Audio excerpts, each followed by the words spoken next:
म्हणून आठवड्यातून एक असा कडकडीत उपवास धरायचा.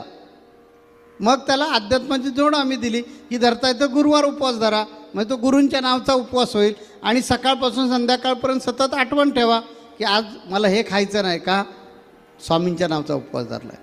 मला हे करायचं नाही का, स्वामींच्या नावचा उपवास आहे. आज मी उपवास धरलेला आहे. मला रागवायचं नाही का, तर माझं उपवासाचं व्रत बिघडेल. स्वामींनी सांगितलं उपवासाच्या दिवशी रागवायचं नाही, रडायचं नाही, रुसायचं नाही, टोचून बोलायचं नाही, अधवा काही विचार करायचे नाहीत. हे सतत मनात तुमच्या आलं की माझ्याजवळ आलात विचारानं झाला उपवास. उप म्हणजे देव आणि वास म्हणजे जवळ, देवाच्या जवळ गेलात. हे आध्यात्मिक फलश्रुती झाली.